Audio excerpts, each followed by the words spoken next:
October 31st, 2008, the world was on fire. Banks were collapsing, governments were printing money, millions of people were losing their homes, their savings, their trust in the entire financial system. And on that exact day, a person nobody had ever heard of published a 9-page document that would change money forever. Their name was Satoshi Nakamoto. Nobody knows who they are, nobody knows where they are, and yet what they built is now worth over $1 trillion. This is the story of Bitcoin, the new digital gold. To understand why Bitcoin exists, you need to understand what happened in 2008.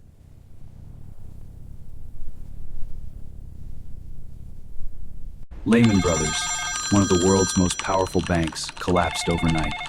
Gone. $600 billion in assets vanished. Governments around the world did the only thing they knew how. They printed money. Trillions of dollars, created from nothing, handed to the very banks that caused the crisis. Ordinary people got nothing, except the bill.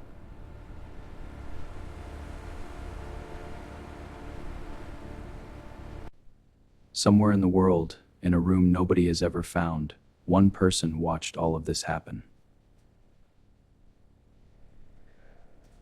And decided to build something the banks could never control, the governments could never print, and no single person could ever own.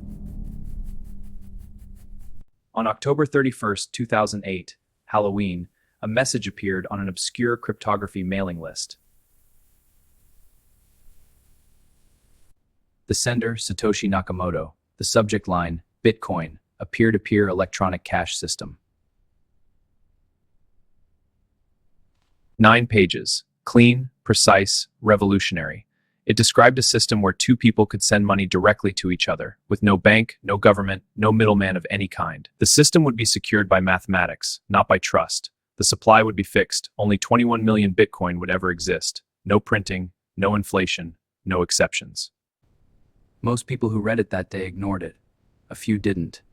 Those few changed history. On January 3rd, 2009, Satoshi Nakamoto did something no one had done before. They mined the first Bitcoin block, Block 0, the Genesis block.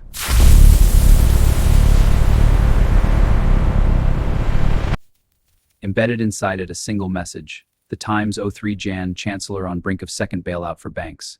A newspaper headline, a timestamp, a statement. This was not just code. This was a declaration. The Bitcoin network was now live. 50 Bitcoin had just been created from pure mathematics. They were worth exactly nothing. And yet, for the first time in human history, a currency existed that no government controlled, no bank issued, and no single person owned. Satoshi had built digital gold. They just needed someone to believe in it.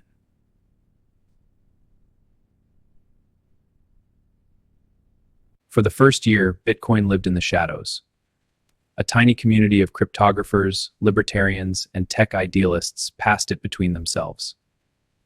Then, on May 22nd, 2010, something happened that would become legend.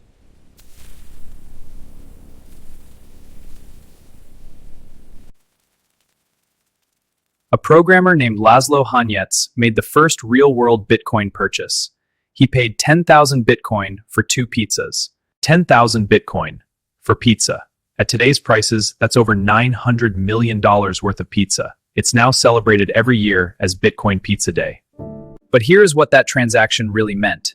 Bitcoin had a price. Bitcoin had value. It was real. By 2011, Bitcoin hit $1 for the first time. Then it crashed, 93% in a single summer. The newspapers declared it dead. They were wrong. A tiny underground community kept building, kept mining, kept believing. While the world laughed, they accumulated. And then, the strangest thing happened. The person who built all of this just left.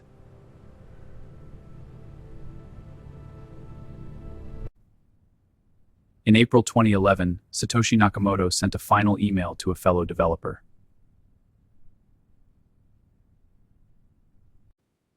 It said, "I've moved on to other things. Bitcoin is in good hands." And then, silence. more posts, no more code, no more emails. The identity of the person who created a trillion-dollar asset vanished completely. They left behind an estimated 1 million Bitcoin, never moved, never touched, never spent, worth over $90 billion today, sitting in a wallet, untouched. The greatest mystery in the history of money. Who is Satoshi Nakamoto? The world still doesn't know. Bitcoin did not die when Satoshi left. It grew.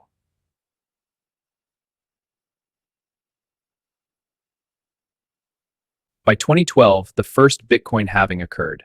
The supply of new Bitcoin cut in half automatically, just as Satoshi designed.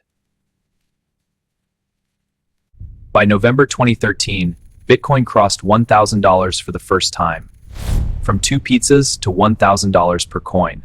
In 3 years. The banks that failed in 2008 still existed, propped up by printed money. But now, something else existed too. A form of money that could not be printed, could not be seized, and could not be controlled. Gold had taken thousands of years to earn its status.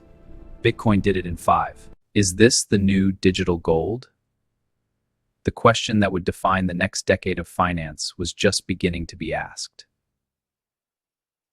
Satoshi was gone, but what they built kept running. Every 10 minutes, a new Bitcoin block. Every 10 minutes, the network proved it didn't need its creator. Here is what Bitcoin's origin teaches every person alive. The greatest financial innovations are born in crisis. When trust in the old system collapses, the new system begins. Satoshi didn't ask for permission. They didn't pitch to investors. They didn't file paperwork. They built, and then they disappeared, leaving behind a question the world is still answering. Is Bitcoin the new gold? Or is it the most dangerous financial experiment in human history? Drop your verdict in the comments. Was Satoshi a genius who saved money from governments? Or a ghost who started something nobody can control? And if you want more stories of the people who changed money forever, subscribe to Stay Rich Studio. The next story is already waiting. The code still runs, the coins still exist, and somewhere in the world, Satoshi Nakamoto is watching all of this happen. Probably. Bitcoin, the new digital gold, born in a crisis, built by a ghost, trusted by a world that had run out of things to trust. Drop your verdict in the comments.